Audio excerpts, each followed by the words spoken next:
Bien, messieurs, dames, bonsoir à toutes et à tous. Merci à tous de votre présence pour ce premier conseil municipal de l'année. Je vous propose de le débuter, mais avant de débuter formellement ce conseil municipal, dire quelques mots en hommage à quelqu'un qui a été très présent au sein de cette enceinte. Je veux parler bien évidemment de Yohann Tharys, qui nous a quittés il y a maintenant quelques jours dans des circonstances tragiques. Et je trouvais normal de m'associer à l'hommage républicain qui a déjà été rendu après son décès, hommage républicain qui a été rendu à la ville du Bouscat où il est élu dorénavant, hommage républicain qui a été rendu à la ville de Samidar puisqu'il y exerçait sa profession, il y était directeur de cabinet. Mais il y a peut-être une chose qu'il ne faut pas oublier sur Yohann Tharys, c'est que d'abord c'était un Blanquefortais. D'abord, c'était un Blanquefortais, né ici, a été à l'école ici, notamment au lycée Jean Monnet que je connais bien.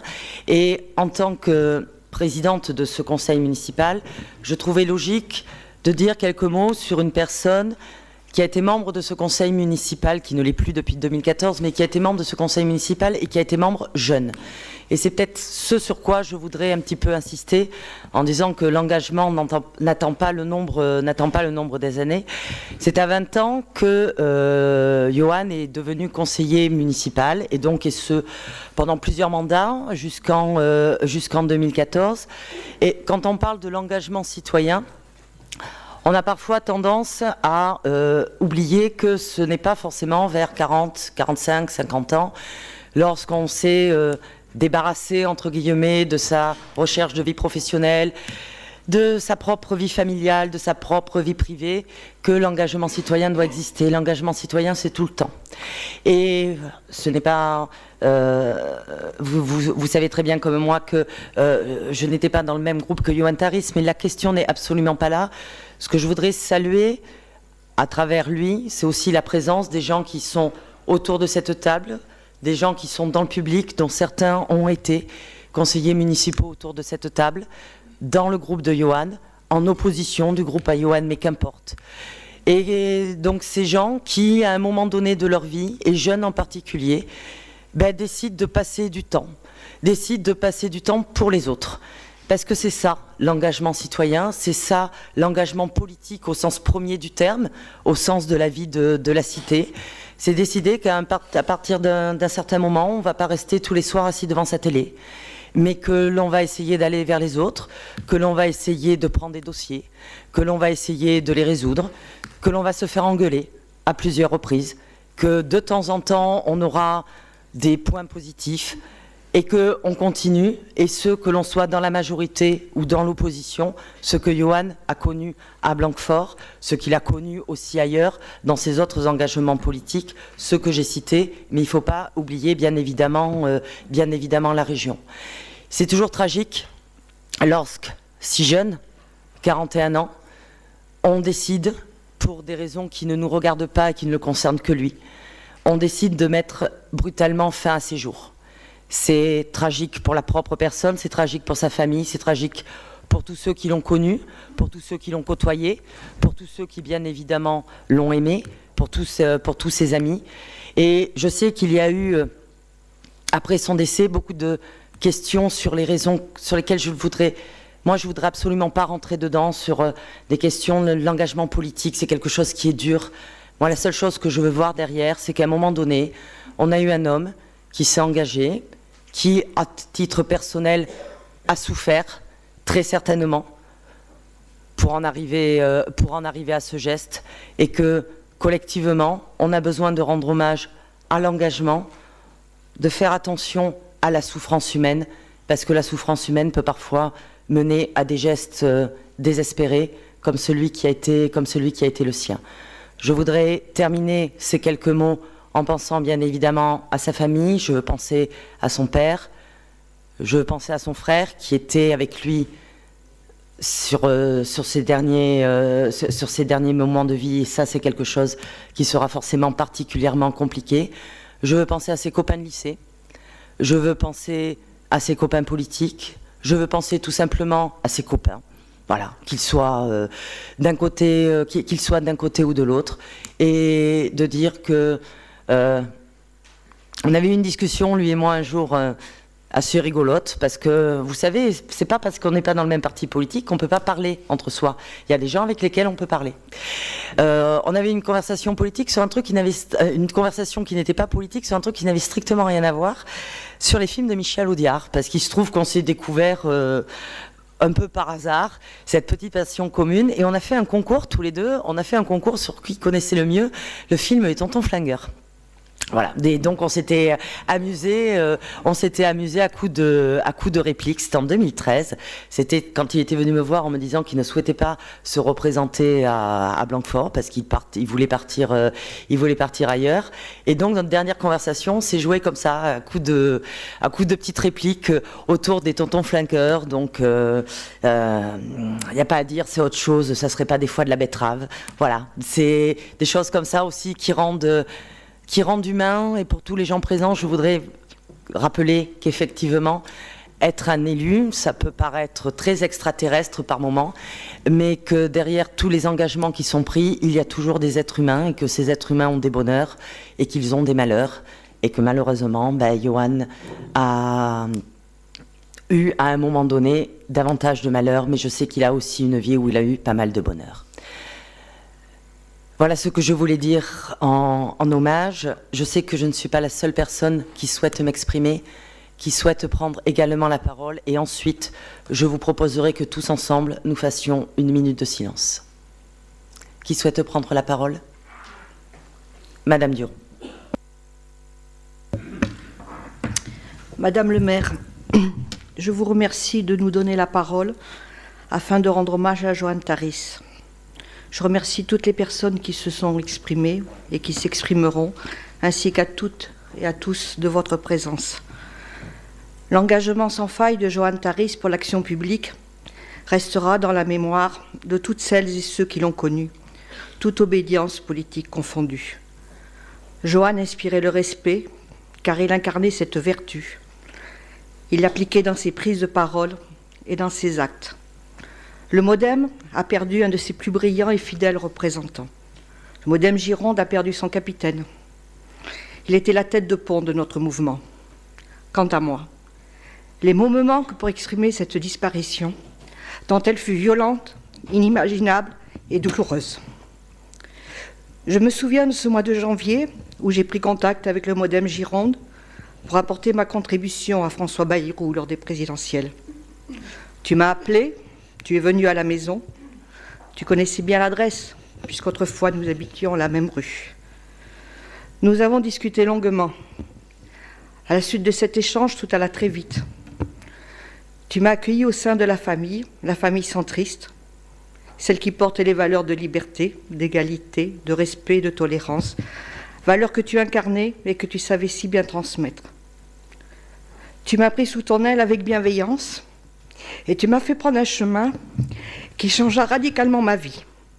Et pas seulement sur le plan politique, mais sur le plan humain et la connaissance de moi-même. Un chemin inattendu et improbable qui m'amène ici, à siéger au sein de ce conseil municipal de Blanquefort, où j'ai l'honneur d'y représenter notre mouvement, notre famille. Physiquement, tu es absent. Et pourtant, ton aura est présente. Elle veille, elle me servira de guide. Merci Johan, merci pour tout. Merci Madame Duron. Madame Gauthier, je vous en prie.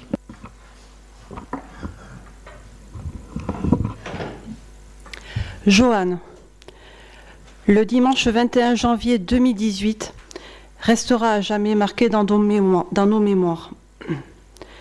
Toi qui avais choisi de t'engager en politique comme on s'engage dans un combat juste et sincère, toi le copain, l'ami de longue date, tu as choisi de mettre fin à cette vie qui ne te convenait plus.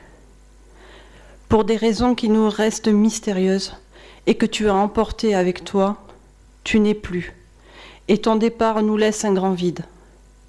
Alors ce soir, nous, tes collègues du conseil municipal, tes colistiers de 2008, tes potes, tes copains, les Blanquefortais qui te connaissaient, nous avons souhaité te rendre un dernier hommage dans le cadre de ce conseil municipal, dans cette salle commune dans laquelle tu as si souvent pris la parole lors de débats budgétaires ou simplement pour exprimer ton opinion sur un sujet donné. Cette commune de Blanquefort, tu l'aimais, tu l'as portée dans ton cœur. Lors du dernier repas que tu as partagé récemment avec Sylvie et Jean-Louis, tu leur as posé des questions, demandé des nouvelles de Blanquefort, comme à tous ceux que tu rencontrais. Je citerai Sita, Christian, Michel, Marc, tous les autres. C'était aussi l'occasion de se remémorer les nombreux conseils municipaux auxquels tu as participé des années durant jusqu'en 2014. Tu as grandi à Blanquefort, issu d'une famille de Blanquefortais de longue date. La politique, ça a toujours été ton truc. Tu as d'ailleurs débuté en siégeant en tant que conseiller municipal aux côtés de Jean-Pierre Delhomme. Tu avais tout juste 18 ans.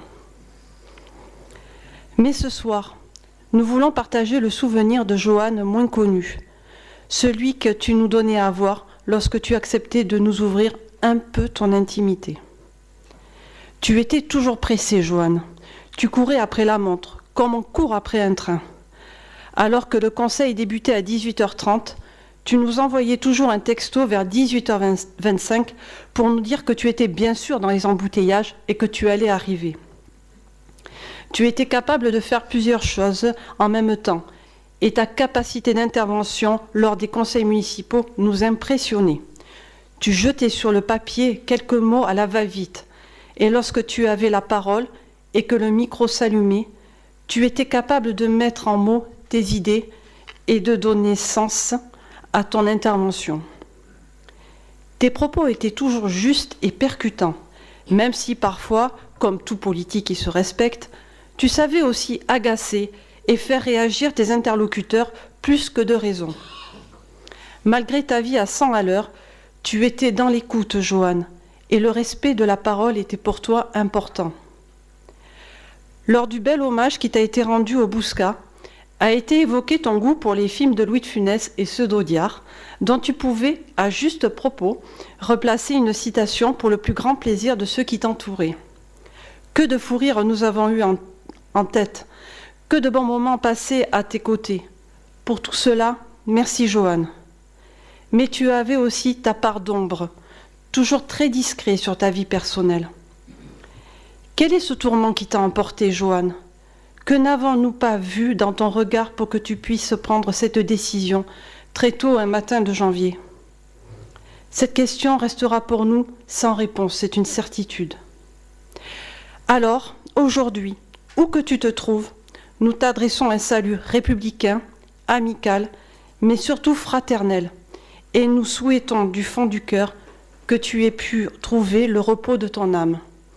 Et puis cette citation de Louis de Funès qui te va si bien, toi, le Joanne au grand cœur, nous te l'adressons comme un dernier clin d'œil. Peu importe que vous ayez du style, une réputation ou de l'argent, si vous n'avez pas bon cœur, vous ne valez rien. Merci.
Bon, les mots suivants ne sont pas forcément les plus simples à trouver. Mais bon, je crois qu'il y a une chose qu'il aurait bien compris, c'est que dans la vie comme en politique, tout s'enchaîne et qu'il va falloir bien évidemment enchaîner. Toujours dans ces éléments d'information, on va changer bien évidemment un petit peu de sujet. Quelques éléments d'information de début de conseil avant d'attaquer l'ordre du jour en tant que tel. Éléments d'information de manière formelle, même si bien évidemment tout le monde est au courant, sur la réforme des rythmes scolaires. Donc je rappelle que la ville de Blanquefort passera à 4 jours, c'est-à-dire va demander une dérogation à monsieur l'inspecteur d'académie pour la rentrée 2018, à la suite du processus de concertation qui a été mis en place. D'abord l'évaluation sur le PEDT, puis ensuite un vote de la part des familles, puis ensuite les votes des conseils d'école. Donc c'est une demande de dérogation, puisque la loi c'est 4 jours et demi, et donc de revenir à 4 jours pour la rentrée prochaine. Et puisque je suis avec ce chiffre de 4, là aussi, je l'annonce officiellement au conseil municipal, mais tout le monde le sait, nous avons le très grand bonheur d'avoir eu le renouvellement de nos 4 fleurs pour la ville de Blanquefort. J'irai la semaine prochaine avec monsieur Laborde au jury national pour recueillir effectivement ce prix, donc ce sera tout à fait officiel la semaine prochaine, c'est-à-dire le 7 mars. Nous sommes à nouveau la seule ville de Gironde, mais j'espère que la prochaine fois, il y en a d'autres qui nous rejoindront, mais nous sommes à nouveau la seule ville de Gironde qui a obtenu ces 4 fleurs. Mine de rien, sur la reconnaissance du travail des services. Je vais déjà commencer par ça, parce que c'est ça, d'abord, les 4 fleurs. C'est un gros travail qui est mis en place par les services, en particulier les services des espaces verts. C'est quelque chose qui est très important pour eux. Deuxième point, en tant que reconnaissance du cadre de vie dans lequel nous vivons, ça aussi, c'est vraiment quelque chose d'essentiel. Et troisième point, je voudrais à tout prix rappeler que ce jury des 4 fleurs, il a des critères qui ne sont pas les critères que l'on pourrait imaginer. J'ai l'habitude de dire que si on avait le nombre de fleurs au nombre de fleurs et donc de pétales que l'on pourrait compter sur la ville, ça serait très simple. C'est pas ça, bien évidemment, qui est recherché, mais derrière, c'est la protection de l'environnement tout en même temps que le fleurissement de la ville qui est recherché dans ces critères. Et donc, c'est toute la reconnaissance du travail qui est fait depuis plusieurs années sur cette protection du cadre de vie, non seulement son embellissement, mais également cette protection qui est mise en place. J'ai l'habitude à chaque conseil municipal de vous informer sur Ford, ou pas, enfin selon les informations dont on dispose, donc je serai brève. Depuis le dernier conseil municipal, pas de nouvelles informations. Nous, c'est-à-dire l'ensemble des pouvoirs publics locaux, la région, la métropole, le département et la ville de Blanquefort, nous avons écrit conjointement à 2 personnes. D'abord à monsieur Armstrong. Monsieur Armstrong, c'est le président de Ford Europe, pour lui demander de venir au comité de suivi, c'est-à-dire d'avoir véritablement quelqu'un de décisionnaire avec qui on peut discuter. Et nous avons également écrit au gouvernement, à monsieur le ministre, à monsieur le maire, pour lui demander également de venir, c'est-à-dire qu'au point où on en est, vu les délais qui nous restent dans les temps de fabrication qui nous sont impartis, il va bien falloir que l'on soit dorénavant à un autre niveau. Donc nous avons interpellé le gouvernement et nous avons interpellé Ford. Il y a eu une rencontre qui a été faite avec un délégué interministériel avec les représentants du personnel. Il aurait dû y avoir, avant ce conseil municipal, un comité de suivi. Il n'a pas eu lieu. Donc j'ai pas énormément de nouvelles aujourd'hui à diffuser. Il faut savoir que demain, mais c'est demain, donc je ne sais pas encore, il y a une rencontre sur site qui est faite également avec des dirigeants de Ford Europe. Nous n'avons pas encore de réponse formelle avec une date précise de la part de monsieur Armstrong. Donc une fois que j'ai dit ça, c'est-à-dire concrètement rien de nouveau, pour être tout à fait honnête, il y a quand même des choses à déplorer. De la part de la direction de Ford, on parlait tout le temps de vigilance et on parlait de langue de bois de leur côté. On voit que c'est quelque chose qui a tendance à continuer. Je rappelle que toutes les propositions qui ont été faites au comité de suivi n'ont jamais été formulées par la direction de Ford, mais toujours par les représentants des salariés. Que ce soit sur les questions d'augmentation de volume des pièces existantes, que ce soit sur la proposition de travailler sur une nouvelle boîte, la boîte 8 vitesses dont je vous ai déjà parlé ici dans cette enceinte, à chaque fois ce sont les représentants des salariés qui font des propositions, et qui font des propositions techniquement qui tiennent la route. C'est dommage qu'il n'y ait pas une discussion fructueuse qui puisse du coup se passer effectivement des deux côtés. Et j'espère vraiment que le gouvernement prendra effectivement la mesure de la situation à Ford, parce qu'aujourd'hui, c'est comme quand on est en train de tomber d'un immeuble, hein. Là, ça va, parce qu'on est au 9e étage, mais il n'y a rien pour nous rattraper en bas. On sait très bien que si en 2018, il n'y a pas de nouveaux projets, il n'y a pas de vrai volume, s'il n'y a pas de vrais volumes qui sont passés sur Ford, on va avoir un très gros souci, on le sait tous. Donc c'est vraiment maintenant qu'il faut agir. Bon, ces informations de début de conseil étant passées sur des sujets tout à fait différents, c'est difficile de passer de la 4e fleur à Ford parce qu'on est d'un point positif d'un côté sur un point négatif de l'autre. J'ouvre officiellement le conseil municipal. Je propose à Madame Azic d'en être secrétaire de séance. Merci de votre acceptation et de noter les pouvoirs suivants. Celui de Madame Lamotte à Monsieur Jauvert, de Madame Lallemand à Monsieur Laborde, de Monsieur Penel à Monsieur Paddy, de Monsieur Zwierzinski à Monsieur Marceau, de Monsieur Fashion à Monsieur Sibrac.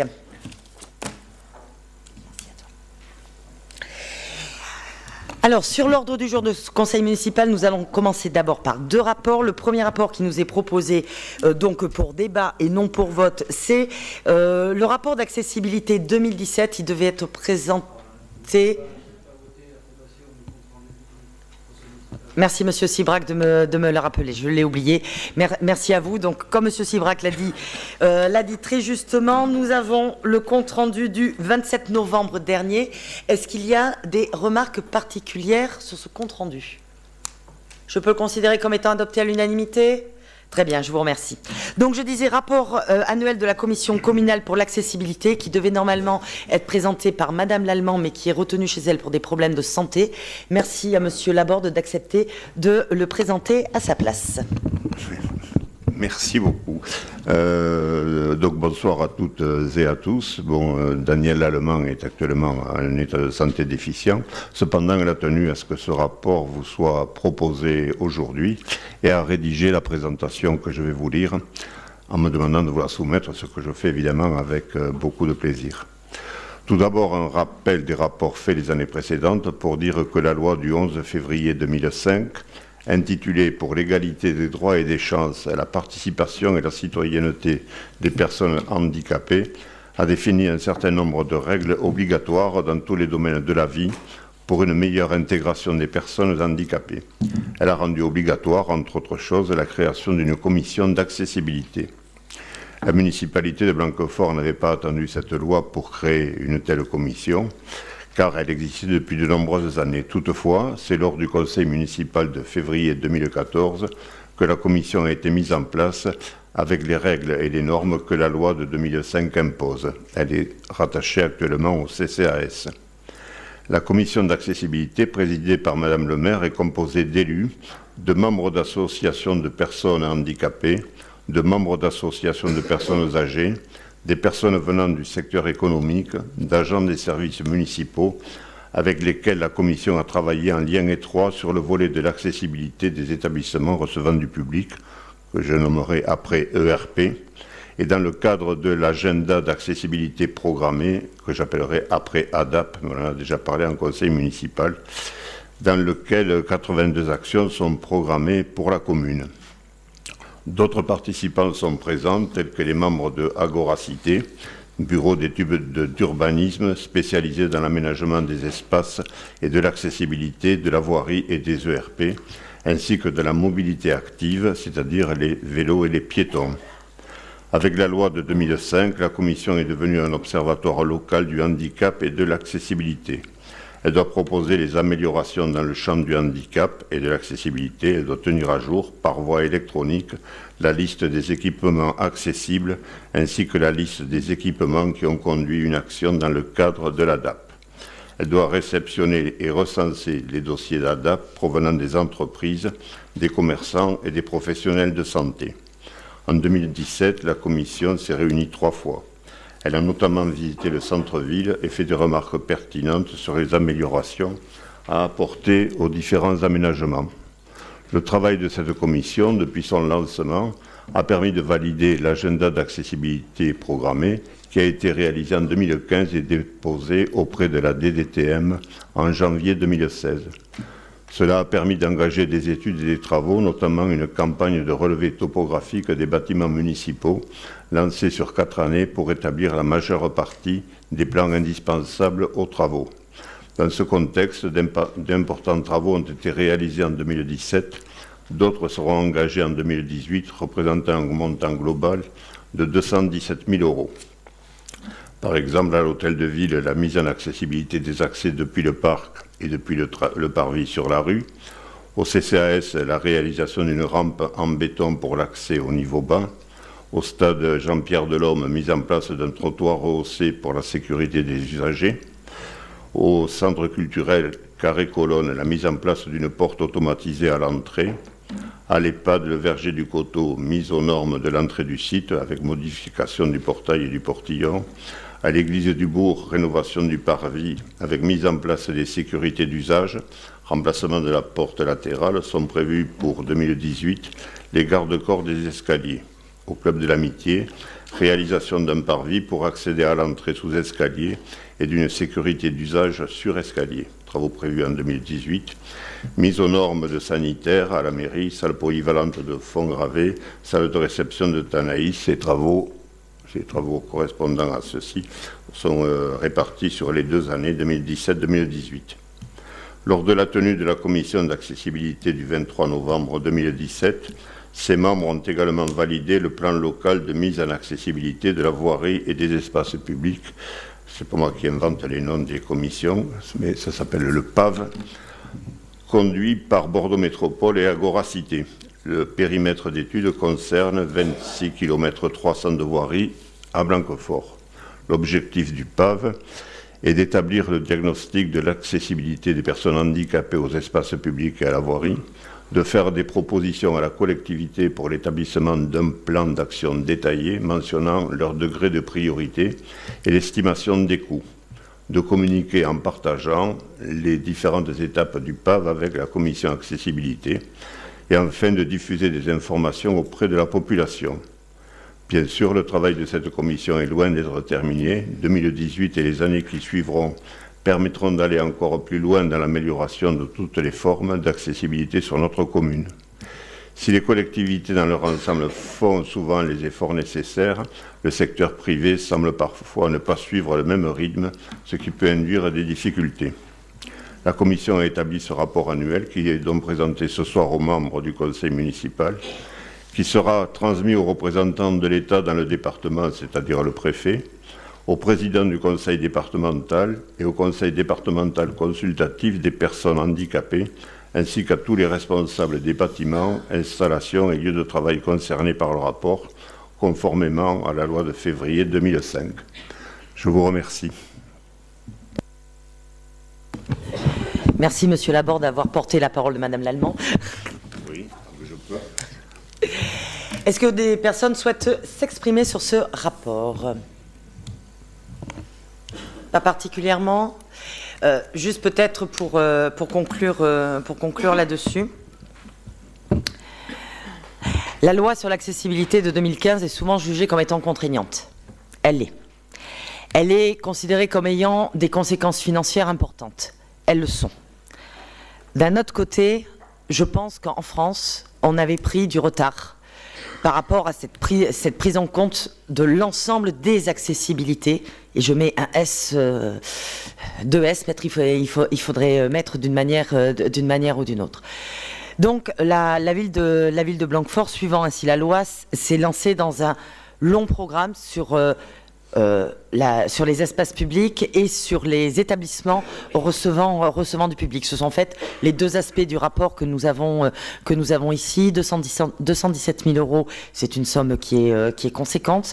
Des temps de travaux qui sont relativement importants. Vous avez pu le voir lorsque on a refait par exemple l'accessibilité au niveau de l'hôtel de ville. C'était quelque chose de visible. Et puis sur la question des espaces publics, c'est vrai que j'insiste beaucoup auprès de notre partenaire dont c'est la compétence Bordeaux Métropole sur la question du PAV. Plus de 26 kilomètres d'espace public en linéaire sont ainsi concernés. C'est énormément de travail, c'est énormément d'argent. On ne peut pas tout faire en même temps, c'est une évidence. Mais je sais que je porte aussi la parole de Daniel Lallemand là-dessus quand on dit que la loi de 2015 est contraignante et en même temps, elle ne l'est peut-être pas forcément tout à fait suffisamment, parce que si on n'avait pas essayé de voir un petit peu avant certains points essentiels, on n'aurait peut-être pas pris ce retard aujourd'hui. Ce retard, on est en train de le payer, et donc il faut le réaliser d'une manière ou d'une autre. Ça me paraît une évidence. Je rappelle que ce rapport, étant un rapport, n'appelle pas de vote. Deuxième rapport qui parle de l'accessibilité, puisqu'il parle de tout, c'est le rapport d'orientation budgétaire. Madame César-Brunet. Alors, merci Madame le maire. Donc, comme chaque année, nous avons donc à présenter lors de du conseil municipal donc, un rapport sur les orientations budgétaires qui sont envisagées pour la ville. Et c'est ce que donc je vais vous présenter maintenant, appelant bien sûr à débat et à questionnement s'il y a lieu.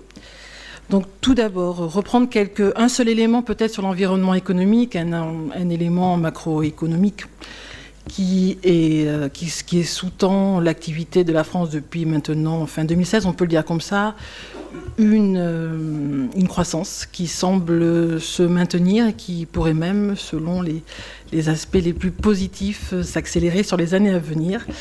Quoi qu'il en soit, là, ce qui sous-tend en fait le projet sur la loi de finances et la loi de programmation, c'est avant tout une résorption de la dette publique. Donc il va passer par des points de PIB en moins sur la dette, aussi sur les dépenses et aussi sur les prélèvements. Donc c'est ce qui va sous-tendre une partie du propos et qui va nous imposer, d'une certaine manière, à travailler sur notre budget au regard de cela. Donc cette question de la dette publique, la loi de finances va présenter donc du coup un environnement juridique très particulier avec la création d'un mécanisme contractuel d'encadrement des dépenses. En fait, tout simplement, on va donc demander à des collectivités, à des villes, en l'État, si l'on parle des communes, donc de maintenir ces dépenses et de les maintenir à un taux qui fait qu'au regard de l'inflation, on pourrait considérer que les dépenses ne pourraient évoluer que de 0. Donc cette évaluation devrait être nulle. Cela ne concernera pas Blanquefort parce qu'il faut que le budget soit conséquent et Blanquefort ne sera pas concerné pour cela. Mais ce que je voudrais dire dès maintenant, c'est qu'il y a peut-être dans cette feuille de route qui sera proposée quelques angles morts et peut-être que ce point-là pourra en faire partie. Le deuxième point concerne donc la question de la suppression progressive de la taxe d'habitation qui va donc se faire en plusieurs étapes. La ligne est claire, enfin les éléments de compensation sont clairs pour l'année 2018, pour ce qui sera partie de la tranche de suppression pour un certain nombre de ménages pour l'année 2018, qui semblerait l'être aussi sur les années à venir, avec là aussi, peut-être je pourrais le marquer, quelques zones d'ombre là aussi. Les orientations, passons maintenant donc aux orientations budgétaires propres à la ville de Blanquefort. Nous restons toujours sur la même constance, c'est-à-dire ce qui sous-tend les budgets depuis plusieurs années maintenant de manière prégnante, qui sont donc toujours le principe du maintien des taux d'imposition parmi les plus faibles de la métropole. Je rappellerai que nous présentons donc les taux de taxes d'habitation et de taxes foncières au 4e rang des villes les moins imposées. Et nous restons donc toujours sur cette logique-là.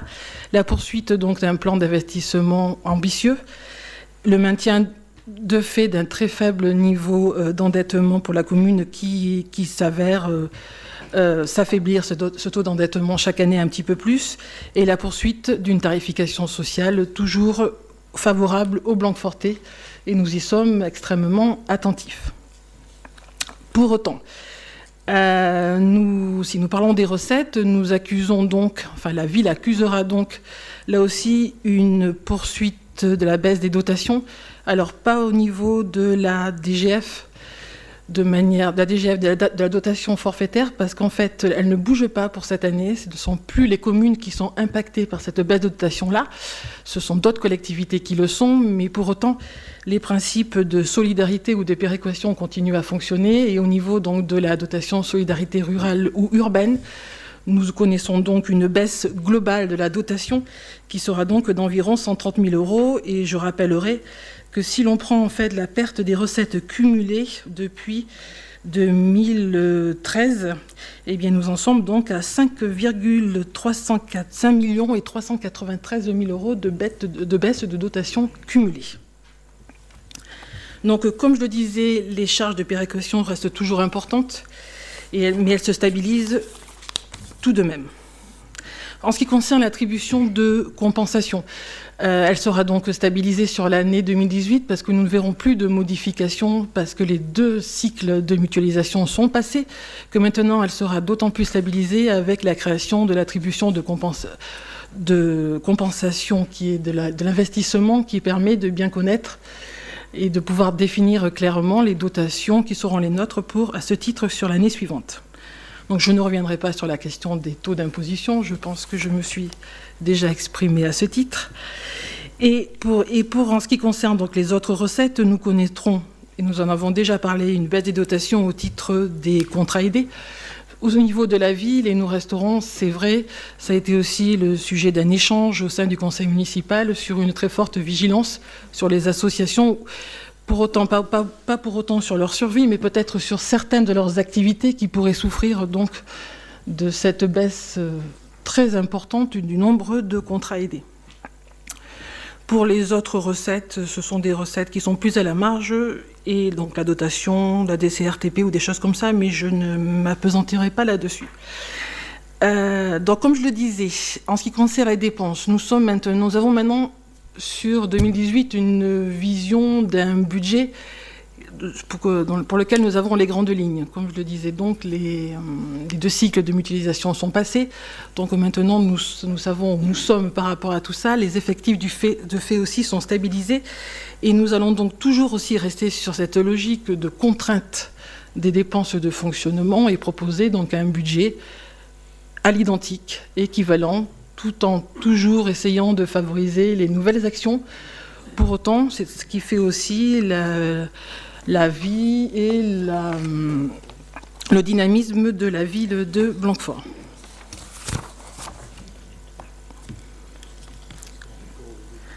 Au niveau des ressources humaines, sur le même principe, au regard des 2 cycles de mutualisation, nous serons donc là aussi sur une constance avec une évolution des effectifs qui sont plutôt décroissants, toujours sur la même logique, et nous prévoyons de manière, je vais dire, optimiste, je ne sais pas comment on peut l'interpréter, une évolution des dépenses de fonctionnement au titre des ressources humaines évaluée à 1%. Au plus près des réalisés possibles au regard des éléments que nous maîtrisons maintenant en termes de mutualisation. Nous avons donc aussi il y a aussi un facteur très important, il faudra que de nouveau nous intégrons, et ce chaque année, toutes les évolutions réglementaires qui concernent donc les ressources humaines, que ce soit les taux de cotisation, que ce soit le RIFSEP, que nous avons déjà intégré et que nous avons intégré dans le budget à venir. Les avantages en nature, c'est un autre critère qu'il faut que chaque fois nous puissions pour autant présenter dans le rapport. Il existe donc toujours 2 types d'avantages en nature au sein de la collectivité qui concernent donc 37 agents, et ce pour un montant total de 23 534,90 €. La question du temps de travail, qui est un point aussi qui est important d'aborder. Nous continuons toujours dans cette démarche d'échange, de concertation, d'évaluation par rapport à cette question-là, et cette démarche se poursuivra donc sur 2018. En ce qui concerne donc le plan pluriannuel d'investissement, il reste, comme je l'ai dit, important et ambitieux. Et nous continuerons donc la poursuite du travaux d'aménagement du centre-ville, du réaménagement en voirie de l'avenue du Général de Gaulle. Monsieur Laborde l'a très bien expliqué à travers les mots de Madame Lallement, donc la poursuite des travaux de mise en accessibilité, les travaux liés au déménagement du bourg sur le site du Morian et bien sûr le démarrage des travaux de reconstruction de cette même école. Le programme de changement de revêtement de sol et désamiantage, je vais y arriver, de nos écoles, le réaménagement paysager de l'école élémentaire de Quéchac, le renouvellement des parcs informatiques, des travaux de localisation de la passerelle, la construction de la base nautique, le lancement des marchés pour la restructuration de la structure de tir à l'arc, le lancement des études du programme pour la restructuration de la piscine, et je m'arrête là parce que ce sont des éléments qui seront, j'en suis sûre, repris dans le cadre du budget. En ce qui concerne la dette, qui reste donc le dernier point que nous avons à aborder dans le cadre de ce rapport, donc nous connaissons donc de nouveau une baisse de notre dette avec le rachat des 2 crédits sur l'année, et donc un encours de dette qui, bien sûr, continue à fléchir, et un recours à l'emprunt qui ne sera pas nécessaire pour nous permettre d'aller jusqu'au bout de ce programme d'investissement. Merci. Merci beaucoup, Madame César-Brunet. Je suppose qu'il y a plusieurs demandes d'intervention. Je vous en prie, qui souhaite intervenir? Alors, Monsieur Pady. Oui, mes chers collègues, c'est assez bref. À la vitesse où vont les choses, il faut être très clair à l'occasion de ce rapport d'orientation budgétaire. Nous ne pouvons pas ne pas parler des décisions prises au niveau national. La présidence actuelle est en parfaite continuité et cohérence avec les politiques de restriction budgétaire des 2 précédents mandats présidentiels. Nous sommes là sur une différence de degré, mais pas sur une différence de nature. Nicolas Sarkozy a supprimé la taxe professionnelle sans la remplacer par un impôt économique réellement efficace. François Hollande a réduit de manière inédite les dotations budgétaires de l'État. Emmanuel Macron en tire les conséquences en mettant les grandes collectivités locales sous tutelle, les petites étant déjà étouffées d'ailleurs. Partout souffle le vent mauvais des restrictions budgétaires qui ne seront funestes qu'aux plus faibles. Blanquefort est plus que jamais impacté par les baisses de la dotation globale de fonctionnement et le sera encore plus par la disparition de la taxe d'habitation. Nous sommes là face à une attaque sans précédent des services publics, indispensable à des populations qui se paupérisent chaque jour davantage.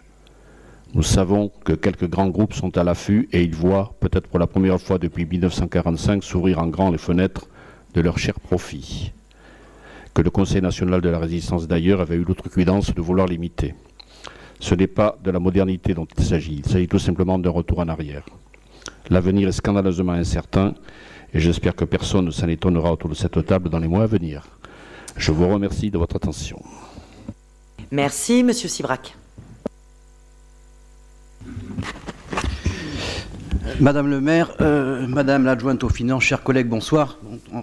En préambule, suite à l'intervention de Monsieur Pady, je voudrais dire, Monsieur Pady, vous avez cité Monsieur Sarkozy, président, Monsieur Hollande et Monsieur Macron.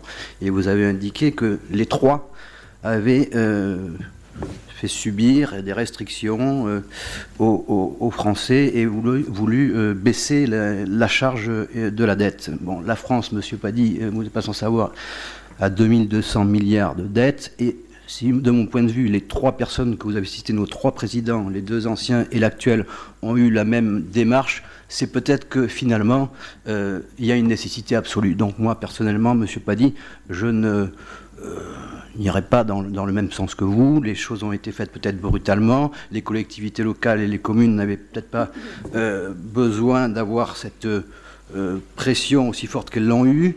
Mais en tout cas, c'est une nécessité de notre point de vue. Vous aviez indiqué, M. Pady, à la commission réunie, que vous étiez inquiet pour vos enfants de la disparition des services publics, etc. Moi, je serais inquiet si les gouvernements successifs, quels qu'ils soient, ne faisaient pas quelque chose pour assurer le rétablissement économique de la France. Alors, Madame le maire, concernant Blanquefort, vous venez de nous présenter par l'intermédiaire de Madame César Brunet le rapport d'orientation budgétaire 2018. Et il est indéniable que l'on peut se réjouir ensemble du fait de la situation financière de la commune, qui est effectivement saine et qui vous laisse certaines marges de manœuvre. Pour autant, il convient d'indiquer de notre point de vue que cette situation est bien davantage liée aux résultats de la vente de la CEMI qu'à la qualité de gestion du budget communal, aussi rigoureuse soit-elle. Alors, ce n'est pas, de notre point de vue, une prouesse de faire baisser le niveau d'endettement de la commune dès lors que vous remboursez une partie des emprunts avec l'argent issu de la vente de la CEMI. Ce n'est pas non plus une prouesse de poursuivre votre plan pluriannuel d'investissement sans avoir recours à l'emprunt dès lors que vous disposez des 18 500 000 € de la vente de la CEMI. Et ce n'est pas une prouesse, enfin, de maintenir les taux d'imposition à leur niveau jusqu'à 2020, dès lors que vous les avez déjà augmentés en 2015 et que cela n'était pas nécessaire. Mais nous l'avions déjà exprimé l'année dernière, mais ça me paraissait important de le repréciser ce soir. Alors, après lecture et analyse de votre rapport d'orientation budgétaire, puisque à partir de 2018, il s'agit d'un rapport d'orientation budgétaire, contrairement aux années précédentes où c'était un débat d'orientation budgétaire, je voudrais vous indiquer que notre réflexion avec notre groupe est la suivante. Les Blanquefortais, de notre point de vue, méritaient mieux, Madame le maire. Les Blanquefortais méritaient mieux sur la forme et les Blanquefortais méritaient mieux sur le fond. Sur la forme, Madame le maire, le ROB 2018 que vous nous présentez est pour le moins incomplet et vous semblez vous affranchir des obligations qui sont les vôtres concernant la loi de programmation des finances publiques pour les années 2018-2022 et notamment de son article 13. Qui stipule, je cite, « À l'occasion du débat des orientations budgétaires, sa collectivité territoriale doit présenter ses objectifs concernant 1. L'évolution des dépenses réelles de fonctionnement exprimées en valeur en comptabilité générale et en section de fonctionnement. 2. L'évolution du besoin de financement annuel, calculé comme les emprunts minorés du remboursement de la dette. » Ainsi, Madame le maire, les Blanquefortais étaient en droit ce soir d'attendre une prospective budgétaire sur la période 2018-2022, autrement plus complète que ce que vous nous présentez ce soir. Madame le maire, où sont les prospectives du budget de fonctionnement sur les 4 prochaines années? Je ne les ai pas entendues et je ne les ai pas vues dans le document que vous nous aviez rendu. Vous vous contentez de nous indiquer l'évolution de la masse salariale sur 2018 et de préciser simplement que les charges à caractère général seront contenues. Vous conviendrez que c'est vraiment le service minimum.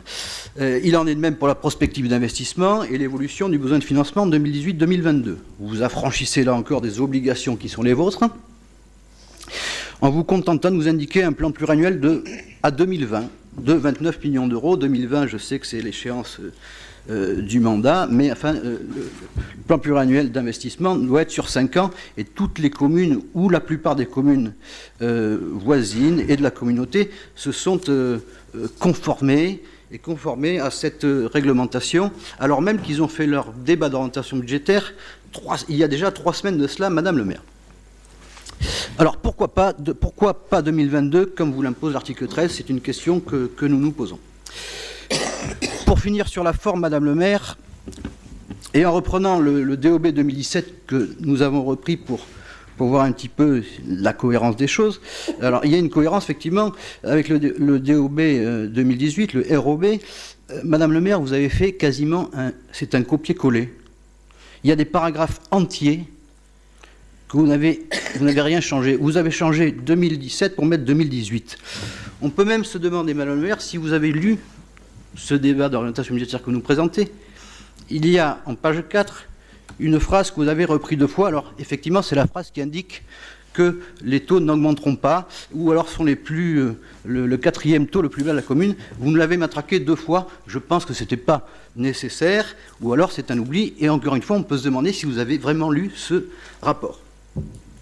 Alors en réalité, Madame le maire, je dois vous le dire, peut se demander si cette façon de présenter les choses ne révèle pas chez vous une certaine suffisance de notre groupe minoritaire, et au-delà de ça, une certaine suffisance vis-à-vis des Blanquefortais.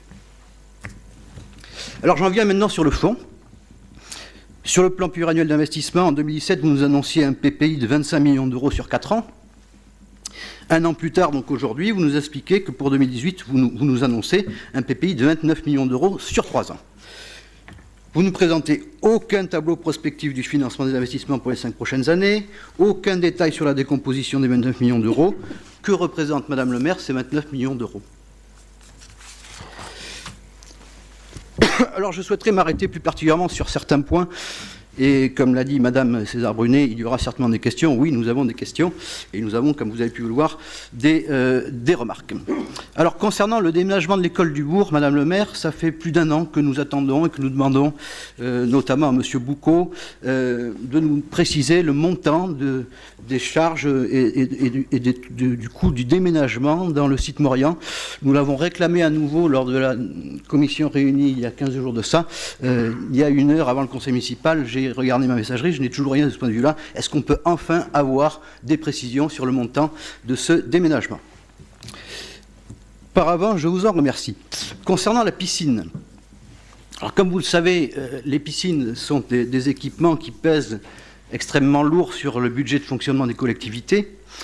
À cet égard, la Cour des comptes préconise vivement le principe des intercommunalités pour les réhabilitations et les constructions de piscines. Ainsi, Madame le maire, concernant le projet de la piscine, nous vous posons 3 questions.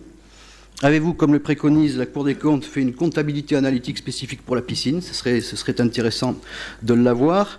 Pouvez-vous nous indiquer précisément quel est le montant des travaux de réhabilitation prévus pour la réhabilitation de la piscine? Et enfin, à l'instar de certaines communes de la métropole, et comme nous l'avions déjà suggéré auparavant, pourquoi ne pas avoir étudié un projet de piscine en intercommunalité avec des communes voisines non encore équipées? Alors, la question des ressources humaines et des effectifs, et plus précisément la question du temps de travail. Vous indiquiez en 2017, alors là, je lis la phrase, « La collectivité a amorcé un travail de réflexion sur le temps de travail en vue d'élever celui-ci à 1607 heures au 1er janvier 2018. » Dans le ROB que vous nous présentez ce soir, la phrase est la suivante, « La collectivité a amorcé un travail de réflexion sur la question du temps de travail. Cette démarche se poursuivra en 2018. » Alors, c'est un copier-coller, là, pour le coup, et on ne comprend pas bien où vous en êtes. Vous continuez à amorcer la réflexion sur cette question-là. Alors, il n'est plus fait allusion, vous n'en finissez plus de l'amorcer, et il n'est même plus fait allusion, vous ne prenez aucun engagement sur le délai et sur le planning. Alors, où en êtes-vous, Madame le maire, en cette démarche? Quel est votre calendrier? Y a-t-il une date à laquelle vous allez enfin arriver à cette question de 1607 heures? Et quelles sont vos réflexions de fond sur le sujet? Il y a un certain nombre, encore une fois, de communes de la métropole qui ont fait plus qu'amorcer cette réflexion et qui sont arrivées à un accord en concertation avec le personnel, les agents et les représentants du personnel. Concernant maintenant les travaux d'entretien et de rénovation du patrimoine immobilier de la ville, Fontgravé, le château Fontgravé, dans le cadre de la réhabilitation du château Fontgravier, vous aviez promis depuis plus de 2 ans une vaste concertation, vous l'aviez annoncé, concertation citoyenne pour réfléchir à la destination de ce site. Dans le ROB de ce soir, Madame le maire, nous comprenons que la large concertation a dû nous échapper et qu'elle s'est réduite comme peau de chagrin puisque nous découvrons que le château Fontgravé sera destiné à une création de pôle jeunesse. Pourquoi pas? C'est peut-être très, très intéressant, mais pouvez-vous nous préciser qui a participé à cette concertation, quand et comment a eu lieu cette concertation? D'un point de vue financier maintenant, concernant Fontgravé, pouvez-vous nous indiquer l'enveloppe financière prévue pour ces travaux?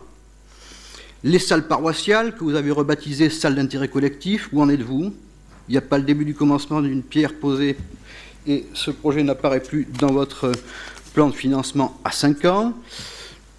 Alors le chiffre 4, vous parlez du chiffre 4 sur les fleurs et également les 4 jours. Ben là, moi j'ai une question sur le patrimoine de la commune concernant les 4 maisons de l'école Saturne, qui sont inhabitées depuis plusieurs mois, voire plusieurs années. Des questions se posent sur la destination et le devenir de ces 4 maisons. Avez-vous un projet précis là-dessus? Est-ce que vous pouvez nous l'indiquer? Vous indiquez dans votre DOB vouloir donner priorité à la mise aux normes du patrimoine. Est-ce que ces 4 maisons font partie de ces priorités ou est-ce que vous allez laisser dépérir comme c'est le cas de la maison de Rabillet dont s'agit, encore une fois, le problème. Alors, s'agissant du patrimoine communal bâti, Madame le maire, le PPI aurait été l'occasion, de notre point de vue, de l'exposer clairement et de nous donner votre politique de gestion active du patrimoine. Or, les informations sont bien maigres de notre point de vue sur ce sujet. Et puis, je finirai sur l'immobilier par un sujet qui touche beaucoup de Blanquefortais, et vous aussi, j'en suis certain, et qui inquiète les associations qui sont soucieuses de l'histoire de la préservation du patrimoine de la commune. Je veux parler, vous en doutez, de la maison de la rue de Tanaïs. Un article est paru jeudi dernier dans le journal Sud-Ouest. Cette maison appartient au conseil régional. Celui-ci souhaite s'en débarrasser et le vendre. Il y a dans cette maison des éléments architecturaux remarquables et nous considérons qu'il serait du devoir de la commune de s'intéresser à cette bâtisse et de mettre en œuvre toutes les actions possibles pour ne pas voir disparaître cette bâtisse. Donc notre question ce soir là-dessus, Madame le maire, c'est savoir si vous êtes prête à actionner, le cas échéant, votre droit de préemption dans le cas où cette bâtisse se verrait menacée. Et je finirai mon propos en exprimant 2 regrets et en faisant une proposition. Madame le maire, vous avez indiqué que nous avions une situation financière saine, que la ville avait quelques marges de manœuvre en matière d'investissement.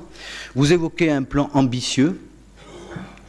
Or, on ne trouve aucun projet d'investissement lié au développement économique sur la commune. Vous avez parlé de Ford, et évidemment, nous sommes tous d'accord pour dire que c'est problématique, et nous avons la tristesse, je dirais, de constater qu'on est très peu proactif sur le sujet et qu'on est assez tributaire de ces gens-là.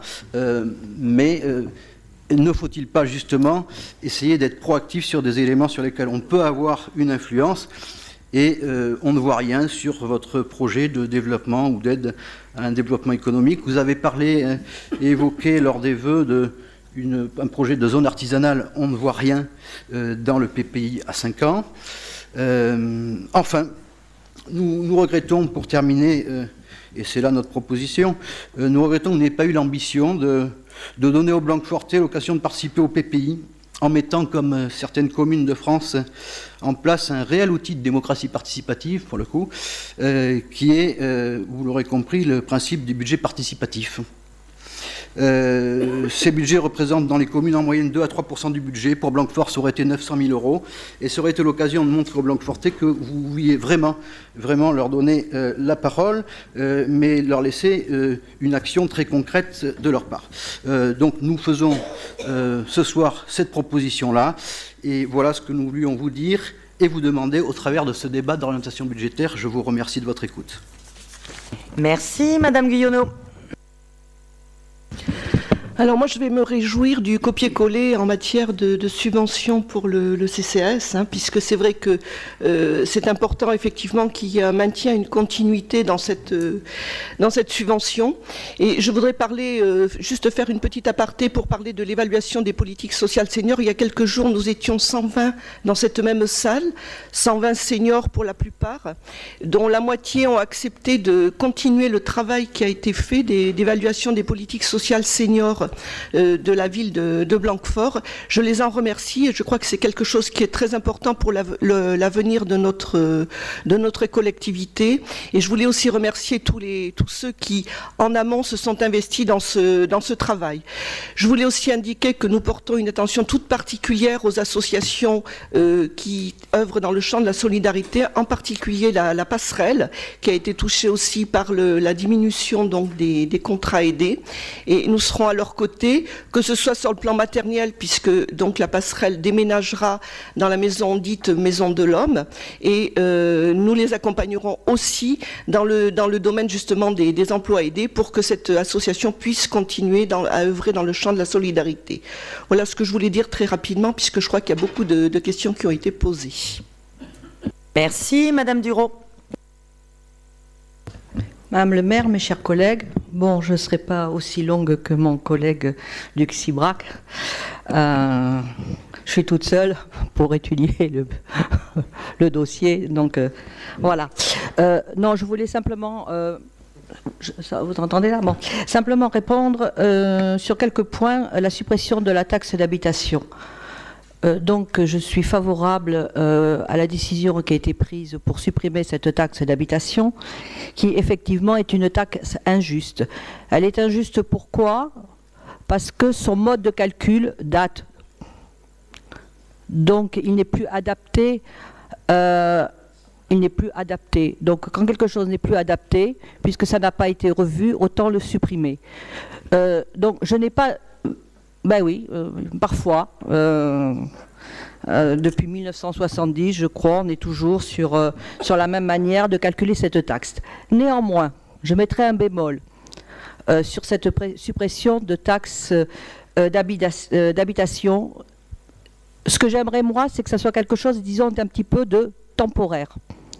Dans le sens où je pense que les impôts locaux, il devrait y avoir une refondation complète des impôts locaux, que ce soit taxe d'habitation, taxe foncière, et qui soit peut-être plus basé sur les revenus plutôt que sur les habitations. Voilà. Je pense que ça serait nécessaire de revoir une fiscalité complètement différente, de manière à relaisser un petit peu plus, à relaisser des marges de manœuvre aux collectivités. Donc voilà, pour le moment, voilà, je valide cette suppression. Et je vais rebondir sur les baisses de dotation. Ben oui, les baisses de dotation, elles ont déjà commencé sous Sarkozy, elles ont continué sous Hollande. Est-ce un bien, est-ce un mal? Je pense que certaines communes, ça a forcé certaines communes à revoir leur fonctionnement. Et ça, je crois que c'est une bonne chose. Voilà. Parce que l'argent public, c'est de l'argent public. Et contrairement à Blanquefort, où Blanquefort est une ville, et je le dis ici, que je trouve qui est globalement bien gérée, donc je ne reviendrai pas sur ce que j'ai dit l'année dernière, mais c'est vrai qu'il y a des abus dans certaines communes. Donc les baisses de dotation, ça peut être obliger certaines communes à revoir leur façon de fonctionner.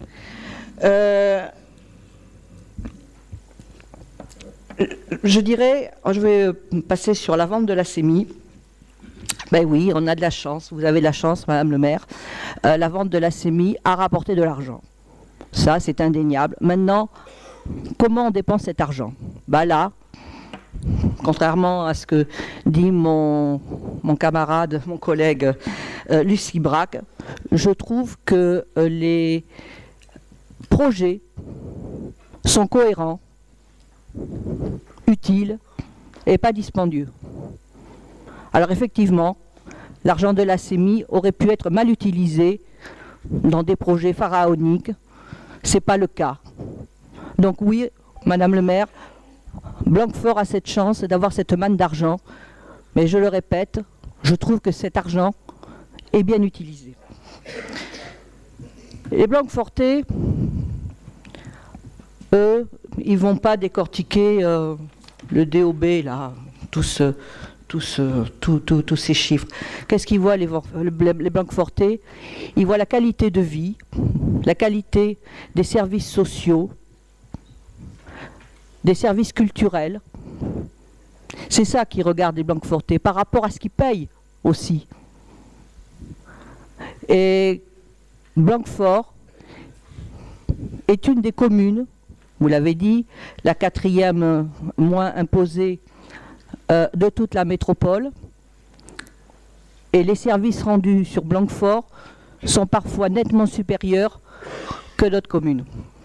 Voilà, c'est ça qu'ils regardent, les Blanquefortais. Ils ne vont pas aller analyser un DOB. Voilà. Donc, en ce qui concerne le copier-coller, globalement, celui de l'année dernière, je l'ai trouvé satisfaisant. Que vous continuez sur cette lancée-là, c'est logique. Ça ne me dérange pas. Et donc, je peux dire, voilà, moi, toute seule, que je suis globalement satisfaite de cette orientation budgétaire. Voilà. Merci. Pardon. Monsieur Laborde et Madame Lacossade avaient demandé la parole avant vous. Monsieur Sibrac à nouveau après. Alors, Monsieur Laborde d'abord. Oui, je voudrais simplement rappeler que si la CEMI a été vendue à un si bon prix, 18,5 millions, c'est parce qu'elle avait été auparavant bien entretenue et qu'elle avait été bien gérée, aussi bien par le directeur de la CEMI que le dernier président de la CEMI, qui est d'ailleurs ici présent et que je salue au passage. Bonjour Monsieur Blanc. Monsieur Sibrac, vous avez l'outil qui permet de rechercher dans les fichiers PDF les copier-coller, surtout les choses qui se répètent. C'est très bien. Je pense que vous avez aussi une calculette et vous voulez savoir à tout prix combien vont coûter les différents travaux que nous allons engager pour savoir à quel moment les 18,5 millions auront été dépensés et que donc il n'y aura plus rien dans les caisses. Et c'est à ce moment-là que peut-être vous réagirez. Tout de même, pour les salles paroissiales sont les salles de la paroisse. Or, depuis la loi de 1905, il n'y a plus de salles de la paroisse qui soient gérées par les communes. C'est interdit, c'est la loi sur la laïcité. Or, il y a eu une municipalité il y a quelques dizaines d'années, qui a autorisé la construction de salles dites paroissiales sur un terrain communal, ce qui était totalement illégal et ce que nous ne referons pas maintenant. Donc, si nous devons reconstruire des salles, qu'elles s'appellent salles d'intérêt collectif ou un autre nom, mais en tout cas pas salles paroissiales, parce que nous serions en contradiction avec la loi sur la laïcité. Et donc, nous devons trouver un accord avec le clergé, on va dire blanquefortais, mais aussi le clergé diocésain, pour un accord de manière à ce qu'on puisse reconstruire ces salles sans qu'elles s'appellent salles paroissiales, mais où quand même la paroisse que la paroisse pourra utiliser pratiquement à plein temps. Voilà. Merci, Madame Lacossade. Oui, juste apporter une précision sur le développement économique. Alors, dans un premier temps, je vais rappeler qu'il n'est pas de compétence communale. Le développement économique appartient à d'autres acteurs. Cependant, nous faisons beaucoup et en effet, ce n'est pas noté dans le rapport d'orientation budgétaire puisque, par définition, nous ne pourrons pas y consacrer du budget. Par contre, il n'y a pas une semaine où je ne reçois pas des porteurs de projets. Il y a des projets qui se précisent sur la zone industrielle. Donc c'est bien sûr en collaboration avec la métropole, la région Bordeaux Techno-Ouest, où nous accompagnons des porteurs de projets. Et d'ici quelques mois, il y aura des annonces au niveau de porteurs de projets avec des concrétisations et des emplois à la clé. Donc le développement économique n'apparaît pas dans le rapport d'orientation budgétaire, mais ce n'est pas pour ça que nous ne faisons rien. Merci, Monsieur Sibrac. Oui, donc, très rapidement pour répondre concernant Madame Duro qui était une allusion à la taxe d'habitation et elle y est favorable. Et je voyais Monsieur Marceau qui avait l'air de s'offusquer quelque peu. Je le rappellerai, parce que j'ai un peu de mémoire, que le premier qui a dit que la taxe d'habitation était un impôt injuste, c'était en 99. Un certain monsieur Strauss-Kahn, qui était ministre du budget socialiste à l'époque. Concernant Madame Duro, je pense que, chers camarades, vous ne m'avez pas bien entendu ou pas bien écouté, parce que je n'ai pas indiqué que les choses étaient mal dépensées, je n'ai pas indiqué que l'argent de la CEMI était jeté par la fenêtre, j'ai simplement critiqué et demandé des explications, parce que les 29 millions en question, je suis désolé et je le maintiens, je ne vois pas où sont les éléments précis, donc je persiste et signe. Enfin, Monsieur Laborde, je pense que vous ne m'avez pas bien compris, ou je me suis mal exprimé, je n'ai pas parlé des salles paroissiales en tant que telles, j'ai indiqué que vous les transformiez effectivement, mais ma question n'était pas ça, ma question était de savoir où en était l'avancement des travaux. Voilà, je vous remercie. Merci, Madame César-Brunet. Alors, pour reprendre la question de la présentation du DOB, enfin du rapport d'orientation budgétaire et de manière générale, il est vrai que la loi de programmation, tout nouvellement sortie, a donné des éléments. Mais alors, je vous prie de m'excuser peut-être mon inconstance intellectuelle ou mon inconsistance intellectuelle, mais je peux vous assurer qu'à ce jour, les éléments qui étaient imposées et obligatoires dans ce cadre-là sont pour le peu un petit peu clair-obscur, dirais-je. Pour ce qui est des deuxièmes points concernant le fait du contenu de ce rapport, vous mettez en avant une certaine constance. Constance étant de la suffisance. C'est intéressant comme thématique, on pourrait philosophiquement en reparler. Mais enfin, moi, je pense quand même que dans le cadre des orientations que l'on donne, oui, on a une certaine constance, on maintient des objectifs, on les présente chaque année. Je pense que c'est assez intéressant de pouvoir présenter une image ou des objectifs de cette manière-là. Pour en revenir un petit peu aux ressources humaines, la question de ce temps de travail. Eh bien oui, la concertation, c'est long. J'en suis désolée de vouloir le présenter de cette manière-là, mais c'est long. C'est long, d'autant plus quand on a dû faire face à, je le rappelle, 2 cycles de mutualisation qui ont quand même fortement impacté les organisations des services. Voilà, donc c'est long, ça prend du temps. La concertation, c'est le respect des agents, c'est aussi le respect des orientations politiques que Madame le maire veut donner. Donc voilà, vous vous fâchez du fait que cela soit long, ça vous inquiète. Moi, je trouve ça plutôt positif. Oui, je dirais que c'est un petit peu plus fort qu'une interrogation. Mais enfin, ne maintenons pas le débat à ce niveau-là. Mais voilà, ça prendra du temps, d'autant plus qu'au regard, parce que bon, comme ce soir, il semblerait que l'on s'intéresse un petit peu à ce qui se fait autour, pourquoi pas. Je voudrais seulement rappeler que l'on pourrait là aussi échanger sur les réussites ou les demi-réussites de ce passage à 1607 heures sur un certain nombre de collectivités. Alors il y a une manière de passer à 1607 heures, il y a une manière formelle, c'est-à-dire d'indiquer « je suis passé aux 1607 heures », et puis après je dirais peut-être qu'il y a une manière un petit peu plus intelligente de le faire. Je préférerais qu'on se positionne dans ce cadre-là.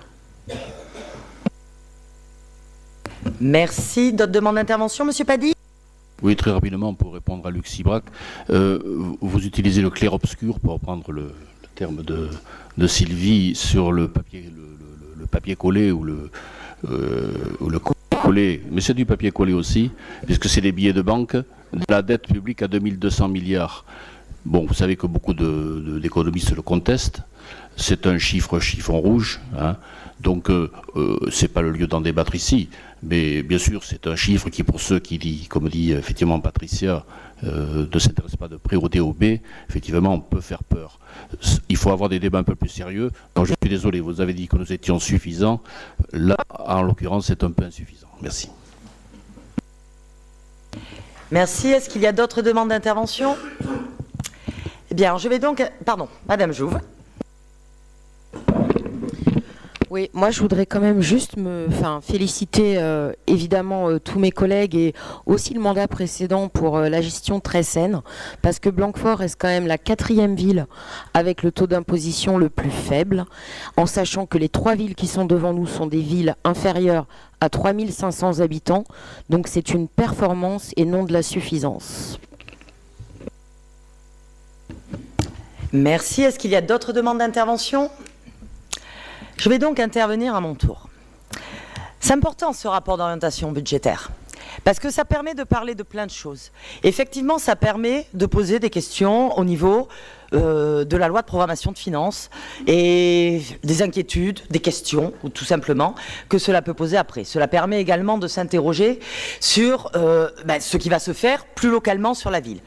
Ce que j'aimerais bien, c'est que ça permette d'arrêter de s'interroger sur les humeurs du maire, parce qu'à chaque fois que je pose un sourire ou que je ne souris pas, ça traduit chez moi un certain trait de caractère. Là, c'est devenu une certaine suffisance. Je vous suggère, Monsieur Sibrac, d'arrêter de tenter de faire ma psychanalyse et je vais très bien, merci, mais de rester effectivement sur les projets plutôt que sur les attaques personnelles qui, au bout d'un moment, me font sourire. Mais vous savez que je souris très très facilement. Je souris très très facilement là-dessus. Je vais maintenant revenir plus sérieuse et reparler de ce débat d'orientation budgétaire. Je voudrais juste quand même qu'on comprenne une petite chose. Je suis bien contente que la DGF n'ait pas baissé cette année, parce qu'elle n'a baissé que de 43% pour la ville de Blanquefort. Heureusement, parce que si elle avait baissé, qu'est-ce que ça aurait été ?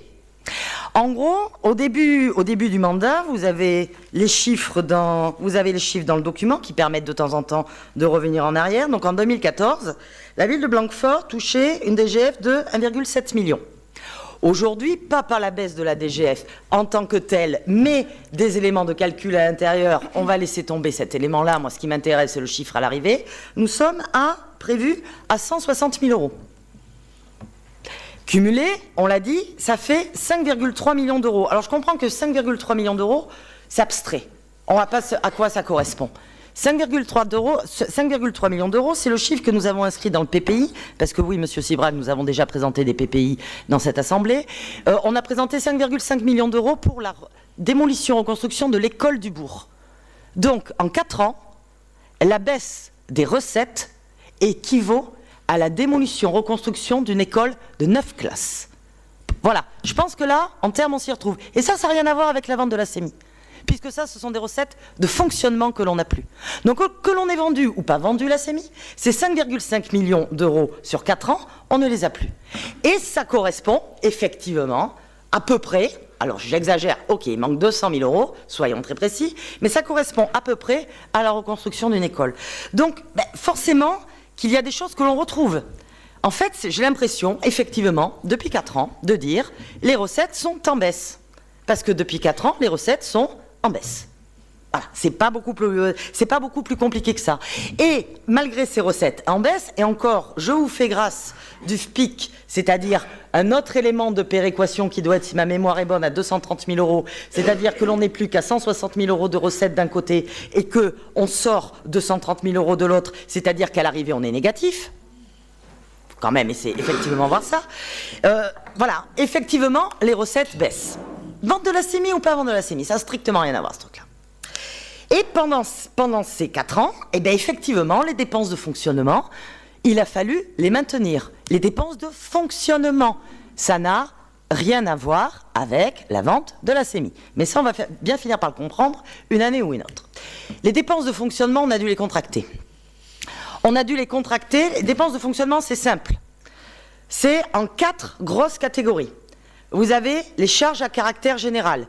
Vous payez les loyers, l'électricité, l'eau, le papier, le téléphone. Voilà, ça c'est les charges à caractère général.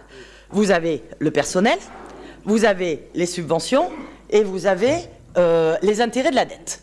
En gros, si je schématise, on est sur ces 4-là. On a énormément baissé depuis des années sur les charges générales. Parce qu'on a maintenu à un certain niveau les charges de personnel. À un niveau constant, je vais laisser tomber la question de la mutualisation pour l'instant, même si j'y reviendrai plus tard. On a maintenu le niveau de personnel parce que le personnel égale le service public. Le boulot d'une mairie, c'est de faire du service public. Le niveau de subvention aux associations, quand on regarde sur ces 4 dernières années, est maintenu. Il a tellement bien été maintenu que je vous rappelle que la Chambre des comptes nous a dit qu'on donnait par association un chiffre bien plus élevé que des communes de notre strate. Et puis, il y a l'évolution de la dette et comment on se désendette. Ah, la vente de la CEMI nous y aide. Ah, ça y est, on y arrive. Mais enfin, c'est le 4e point. Hein. Il est quand même beaucoup plus bas. Effectivement, ce 4e point, il n'est pas énorme. Donc, maintenant, sur la question de la contraction des dépenses. Oui, on s'en sort encore. On s'en sort sans avoir enlevé aucun service public. On s'en sort parce qu'on avait une certaine possibilité, parce que pendant des années, pour un historique très ancien, qu'un certain nombre d'entre nous connaissent autour de cette table, il y avait des marges de possibilité. Et donc ces marges de possibilité, eh bien, on les a grignotées pour arriver effectivement à se maintenir à niveau. Sauf qu'à un moment donné, ces marges de possibilité, bien évidemment que je m'interroge aussi sur l'avenir. Ces marges de possibilité, on se demande où on va les trouver. Est-ce qu'on va le trouver du côté des charges à caractère général? Ça veut dire que, par exemple, on va baisser le chauffage? Point d'interrogation. J'ai pas dit que c'est ce que j'allais faire, attention, c'est une question. Est-ce qu'on va les trouver du côté du personnel? Ça veut dire que je vais, je sais pas moi, supprimer du personnel dans tel ou tel service public, dans tel ou tel service rendu au public? Et les subventions aux associations? Ah ça, on nous a bien dit à la Chambre des comptes qu'on avait la possibilité de baisser puisqu'on était très élevé par rapport au reste. Mais c'est ça l'ADN de notre ville. L'ADN de notre ville, c'est ce maillage associatif. Et c'est ce maillage associatif qui vient effectivement nous voir lorsqu'au niveau de la baisse de contrats aidés, un certain nombre d'associations, je pense à la passerelle en particulier, mais je pense également aux crèches associatives, se retrouvent en difficulté dans leur fonctionnement. Et elles viennent nous voir. Elles viennent nous voir pour avoir un coup de main, une dépense de fonctionnement supplémentaire, quand les recettes de fonctionnement baissent. Alors, à un moment donné, effectivement, diriger, c'est prévoir. D'où cette nécessité en 2015, nécessité reconnue effectivement par la Chambre des comptes, de pouvoir à un moment ou à un autre anticiper. Donc on se retrouve dans une équation qui est quand même pas facile. On n'est pas les seuls. Plein d'autres collectivités y sont. Mais là, c'est nous qui sommes responsables du budget de la commune. Donc c'est de celle-là qu'on va regarder. Des recettes qui sont en baisse permanente depuis plusieurs années. Donc des dépenses où on arrive à grignoter, mais il y a un moment donné où ça va bien évidemment finir par stopper, avec un maintien des taux d'imposition les plus bas parmi les villes de la métropole, des services à la population importants via les associations ou directement en régie, je pense par exemple à l'importance du service enfance, ce qui fait qu'on maintient les subventions aux associations sans baisse d'investissement, ce qui s'est fait dans d'autres communes, et avec une dette qui représente 126 € par habitant, contre 918 pour des villes de notre strate.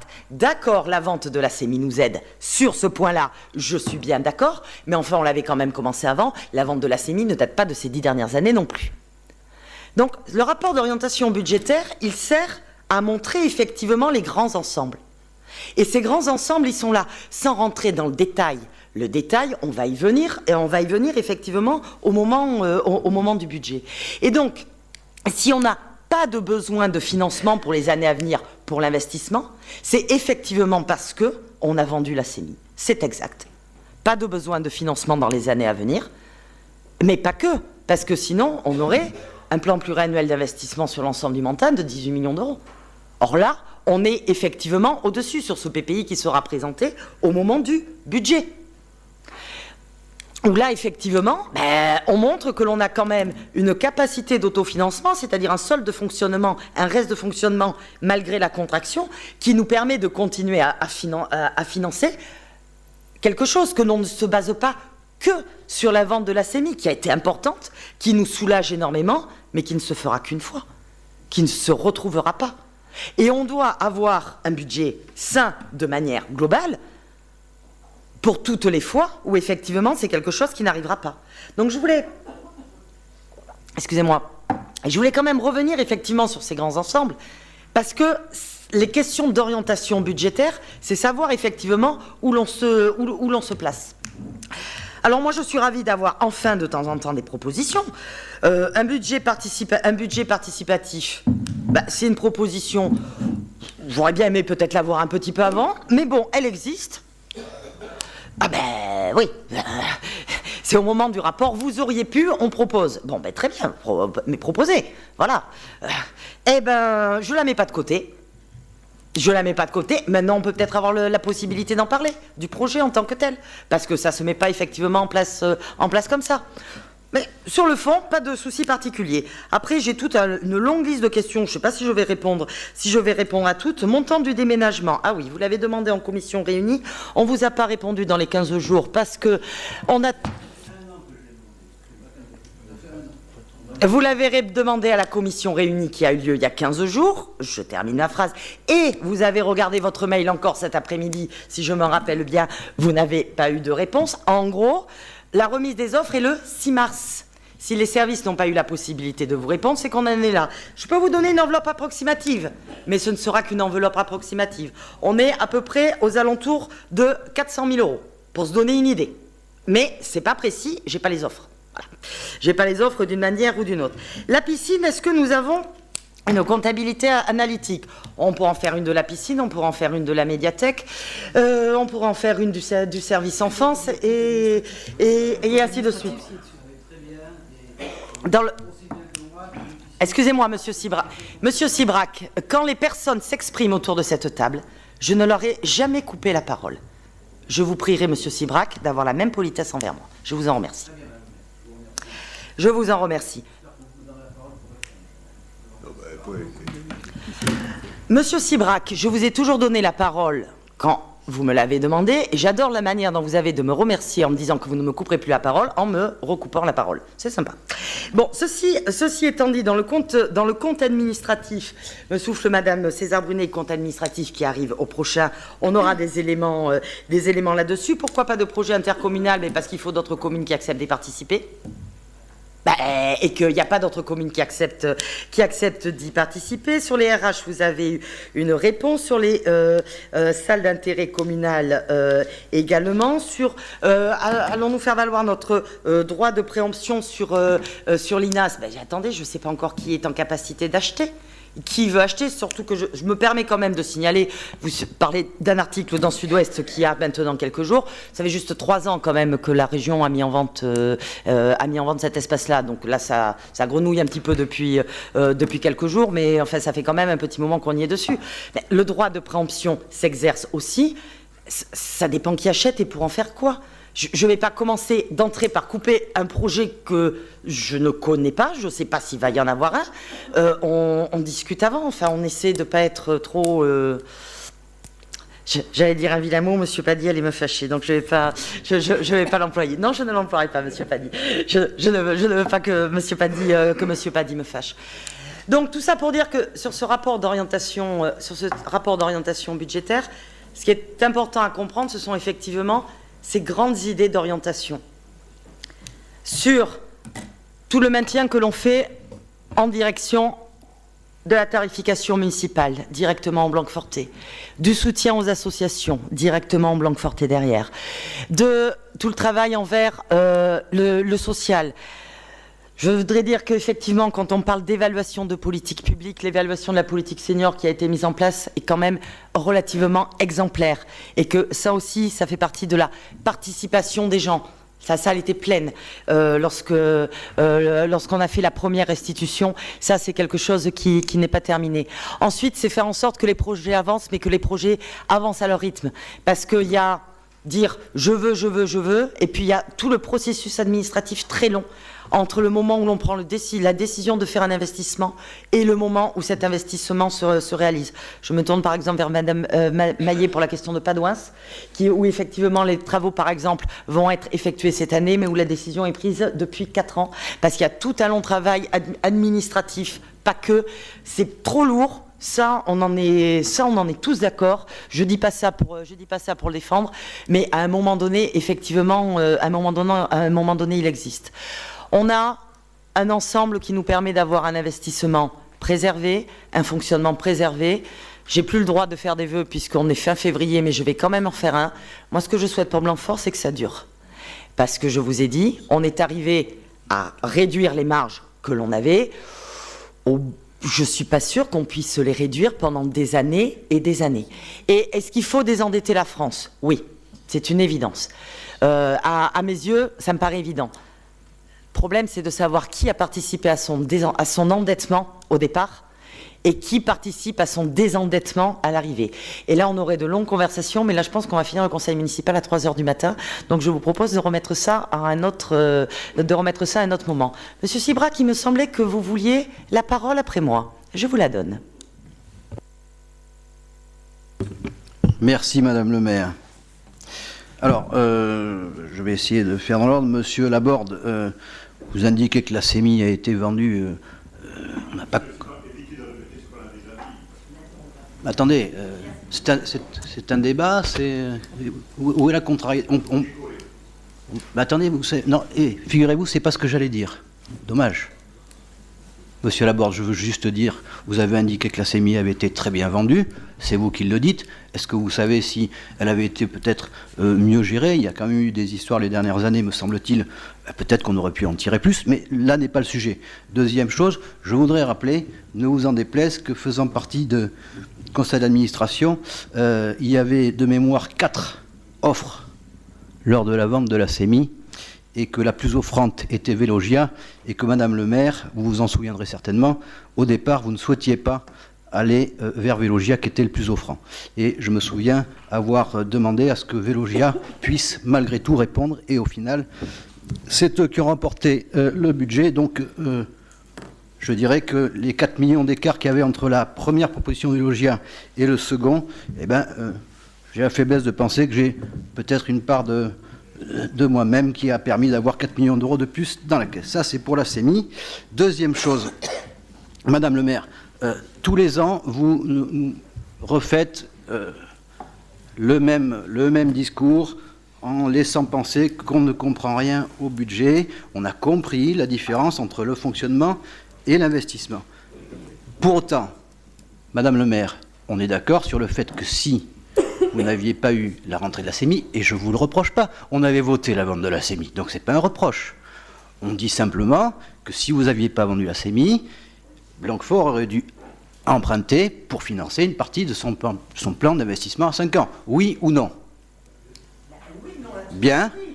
Je n'ai rien dit d'autre, madame, dans mon intervention. Excusez-moi, mais il me semble là que c'est un copier-coller de l'année précédente. Est-ce que je peux finir? Ouais, mais je l'ai dit. Moi, la différence, c'est que je l'ai dit. Voilà. Et que la présentation, c'est pas moi qui fais la présentation du budget, madame, c'est vous. Et je vous invite à aller consulter certaines présentations de rapports d'orientation budgétaire de certaines communes de la métropole. Je vous garantis que c'est autre chose et que l'opposition, quelle qu'elle soit, peut au moins voir où est-ce qu'on va. Parce que moi, vous m'indiquez des choses, je ne les conteste pas. Vous nous faites la publicité, vous nous faites ce qui est logique, vous vantez ce que vous avez fait. Est-ce que j'ai dit que tout était mauvais à Blanquefort? Pas du tout. Je vous ai reproché principalement dans ce débat, dans ce rapport d'orientation budgétaire, la présentation et le fait qu'il n'y a aucune prospective. Y a-t-il un plan pluriannuel d'investissement précis en fonctionnement et en investissement jusqu'à 2022? Où est-il? Où est-il? Où sont les 29 millions? C'est ce que je vous ai reproché, madame, pas autre chose. Pas autre chose. Voilà. Donc ne me faites pas dire ce que je n'ai pas dit, et je maintiens que ce rapport d'orientation budgétaire, pour pouvoir bien analyser les choses et être... Je ne doute pas que vous la gérez bien la ville, mais pourquoi ne pas le mettre de façon beaucoup plus détaillée et beaucoup plus précise, comme l'ont fait certaines communes, et comme c'était votre obligation, vous n'avez pas répondu sur ce point-là d'ailleurs. Est-ce qu'il y a d'autres demandes d'intervention? Bien, je conclurai en répétant ce que j'ai dit tout à l'heure en ce qui concerne les questions d'évolution, qu'elles seront présentées avec le budget.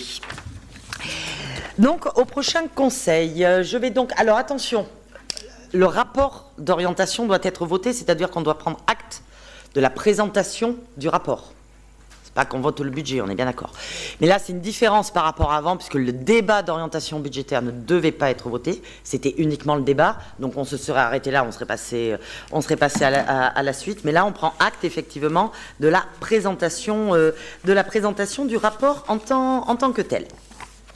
Je mets donc, sous cette forme, le rapport aux voix. Qui s'abstient? Qui vote contre? Qui vote pour? Je vous remercie. Délibération suivante. Vente des actions de la ville à Mésolia, mais ce n'est pas avec ça que nous allons être très très riches. Madame César-Brunet. Donc la ville de Blanquefort avait donc acquis une action à l'époque de la CEMI de Bruges. Nous sommes amenés à la vendre maintenant suite à le fait que la CEMI de Bruges a donc été vendue à Mésolia, et nous demandons... Oh là là, excusez-moi. Cette délibération permet donc d'autoriser la cession de l'ensemble des actions détenues par la ville au prix de 3,20 € pour la société SFHE et 3,20 € au Toit Girondin. Merci. Sur ces 6,40 €, est-ce qu'il y a des demandes d'intervention? Pas particulièrement. Je mets donc cette délibération aux voix. Non-participation ou abstention? Vote contre? Vote pour? Je vous remercie. Délibération suivante, indemnisation compte épargne-temps. Madame César-Brunet. Donc les agents de la fonction publique peuvent donc profiter de la mise en place d'un compte épargne-temps. Ce compte épargne-temps peut être transféré quand il y a donc mobilité entre les collectivités, et il faut pour cela ensuite délibérer en conseil municipal pour acter des modalités de calcul qui ont été proposées. En ce sens-là, nous demandons donc au conseil municipal d'autoriser le versement au CNFPT de la somme de 3 424,88 €. Merci. Est-ce qu'il y a des demandes d'intervention? C'est un petit peu technique peut-être? Pas particulièrement. Je peux mettre cette délibération aux voix. Non-participation ou abstention? Vote contre? Vote pour? Je vous remercie. Délibération suivante. Convention de remboursement entre la ville et le CCAS concernant la tarification du repas des repas Sivom. Donc la compensation financière proposée dans le cadre des repas aux personnes âgées à la restauration de Corbeil existe aussi. Et en fait, jusque-là, elle était donc prise en charge dans le cadre de la régie du CCAS. Pour des modalités administratives et aux raisons de la disparition de la régie, elle sera donc basculée sur la ville de Blanquefort. Et nous demandons donc de procéder à la demande du remboursement auprès du CCAS et d'autoriser donc Madame le maire à signer la convention entre la ville et le CCAS dans ce cadre-là. Donc aucun bouleversement pour les usagers, bien évidemment. Est-ce que quelqu'un souhaite prendre la parole à ce sujet? Madame Guyonneau? Non, c'est juste pour vous donner un chiffre, parce qu'il est éloquent. Le nombre de repas concernés pour l'année 2017 au restaurant de Corbeil pour les aînés de la commune, c'est 13 543. C'est pas rien. Il y a effectivement du monde, et tant qu'on y est avec les chiffres, ça c'est quelque chose qui apparaît pas forcément dans un budget et qui mine de rien change pas mal de choses sur la vie des Blanquefortais. Vous savez que quand vous payez votre repas, alors vous êtes à Corbeil par exemple, ou alors vous avez vos enfants qui sont inscrits à la cantine, vous payez votre partie, c'est la participation des usagers, mais c'est pas le prix réel. C'est pas le prix réel, alors je parle même pas du personnel qui est mis à disposition, mais le prix que l'on paie au Sivom. Donc si vous voulez, ça c'est le groupement qui paie les repas. Pour vous donner une idée, sur l'année 2017, parce qu'on a eu les chiffres il y a pas très longtemps, les usagers de Blanquefort, tout confondu, là, c'est les parents d'élèves, ceux qui vont à Corbeil, etc., ont payé 536 000 €. Et la compensation, puisque on en parle ici de la compensation pour comprendre ce que ça veut dire, la compensation de la ville est de 386 000 €. Donc, quand on parle effectivement de tarification, d'investissement de la ville, et là on est bien évidemment dans du fonctionnement. Voilà, de temps en temps je voudrais effectivement rappeler ces chiffres. Il serait facile de changer simplement ce fonctionnement-là. Ça serait moins important pour les dépenses de la ville. Or c'est là où dans le terme de service public, je pense, on ferait une erreur fondamentale que d'avoir à les modifier. C'était juste pour illustrer cette délibération qui, c'est vrai, est un petit peu technique et que je mets donc aux voix. Non-participation ou abstention? Vote contre? Vote pour? Je vous remercie. Délibération suivante, c'est un grand classique, le groupement de commandes avec le CCAS pour la passation de marché d'assurance, parce qu'on les passe ensemble. Je crois que tout a été dit. Voilà, donc il y a donc une reconduction possible du groupement de commandes que l'on avait proposé donc en 2015, bien sûr pour une fin économique, de pouvoir obtenir donc de meilleurs tarifs assurantiels.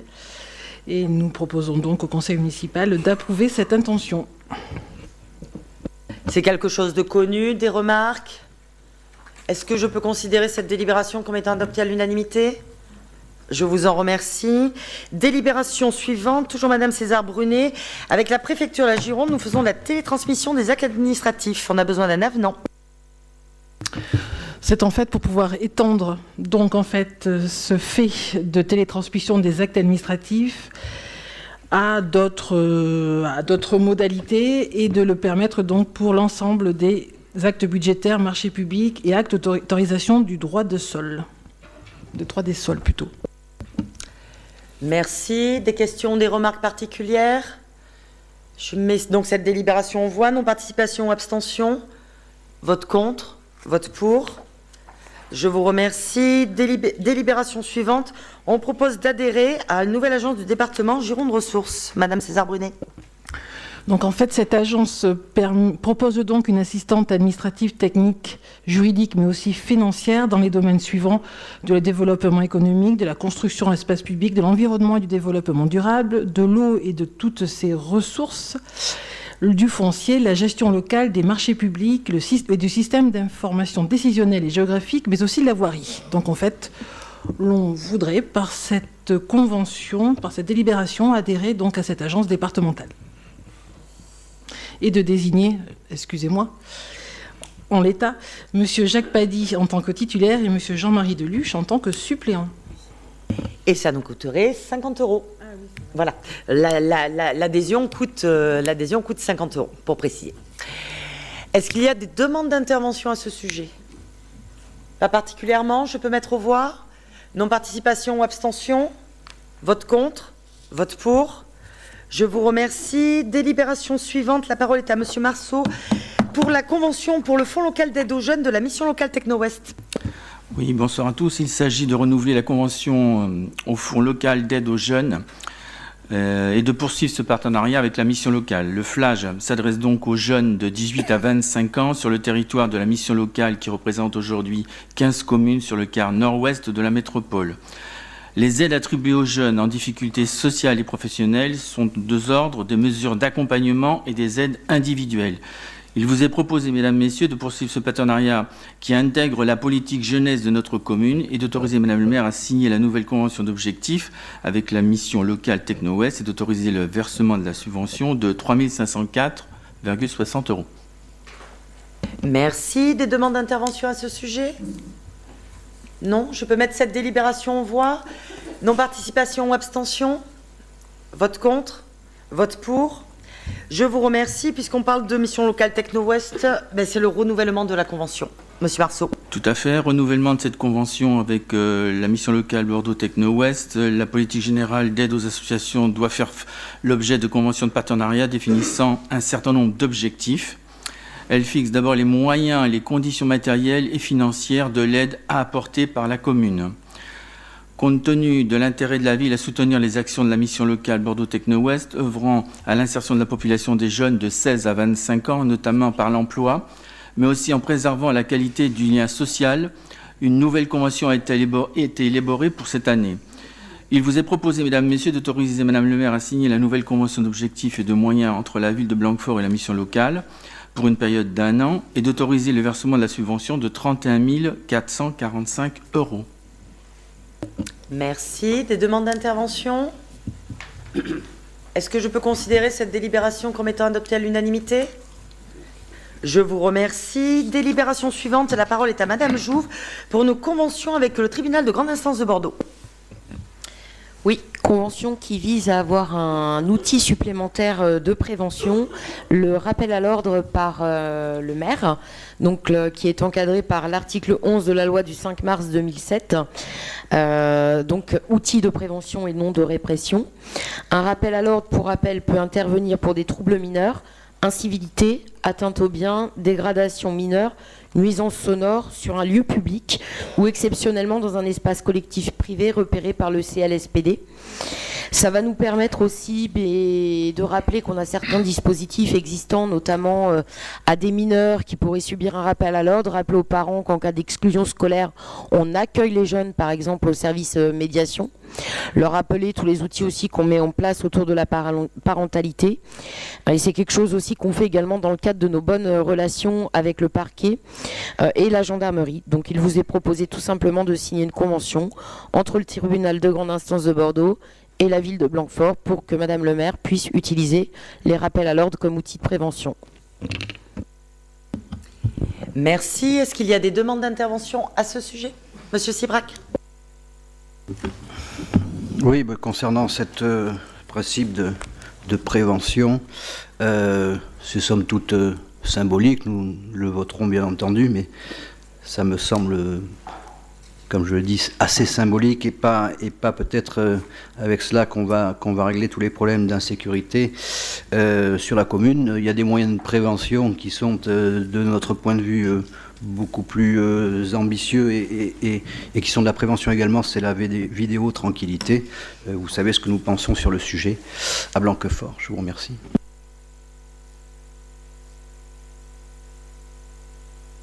Je demandais madame Jouve si vous aviez demandé la parole ou pas, parce que j'avais vu la même et je ne savais pas. Et alors là, on est bien d'accord qu'on ne parle pas d'insécurité, puisque le rappel à l'ordre, alors le maire ne se substitue jamais aux forces de gendarmerie ni aux forces du tribunal. Donc c'est vraiment pour des petits éléments où il y a besoin à un moment donné de marquer un petit peu d'autorité. Voilà. Oui, oui, c'est de l'incivilité, c'est pas de l'insécurité, c'est pas la même chose.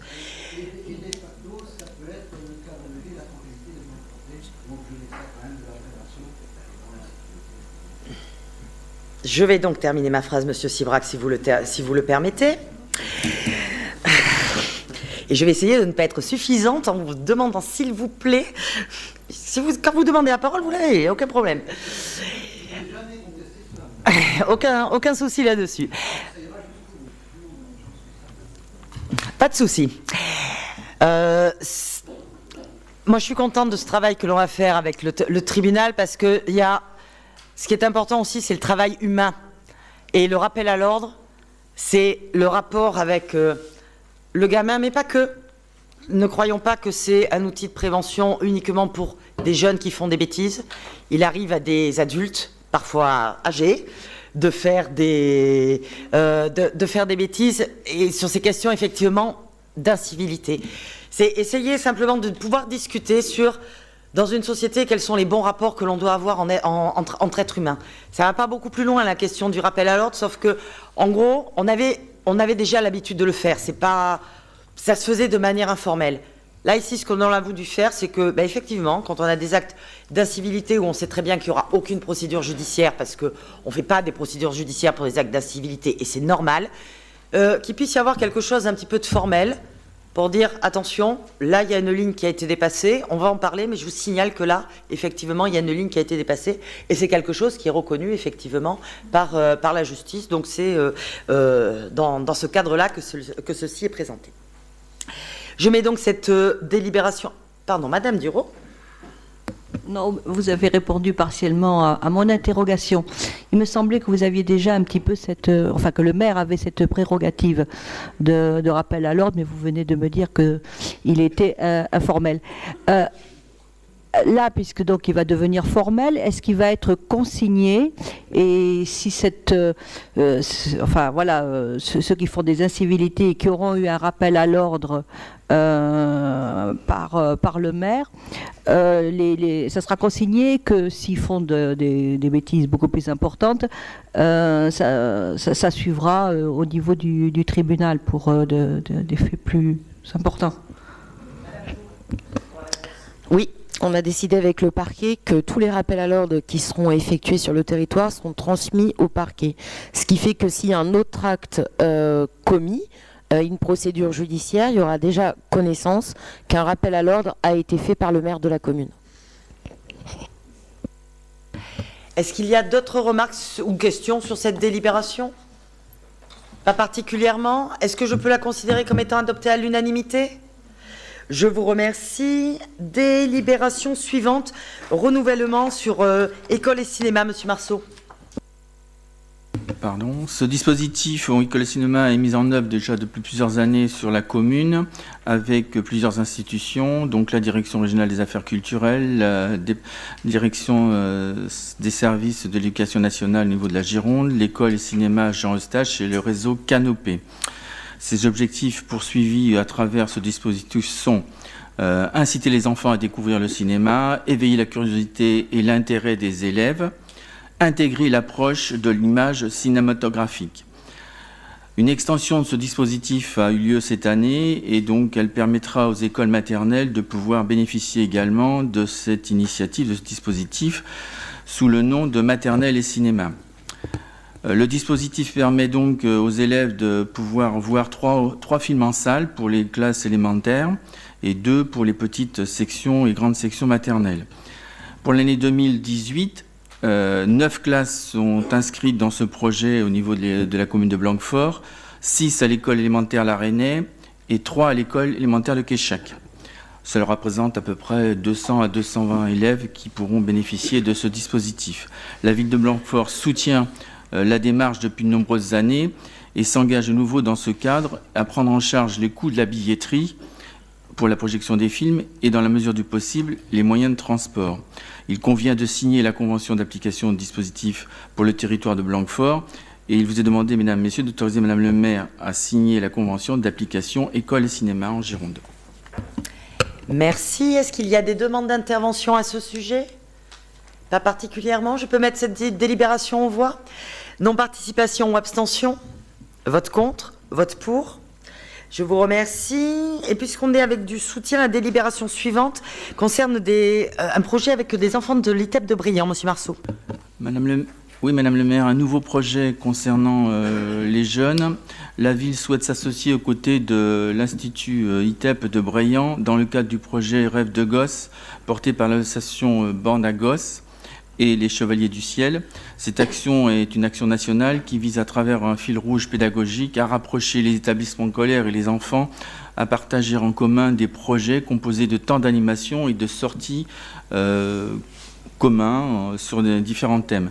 Cette démarche aide à changer le regard sur le handicap et travaille sur l'acceptation de la différence. Localement, ce dispositif répond aux objectifs d'un projet éducatif déjà établi, participe également à développer le partenariat entre les différents acteurs du monde éducatif, à favoriser la rencontre et la mixité des publics sur la commune et conforte les projets interstructurels. Ce projet concerne donc 7 enfants de 11 à 13 ans sur l'Institut ITEP de Briand et 8 enfants sur le CM2 de l'Écodôme de Saturne.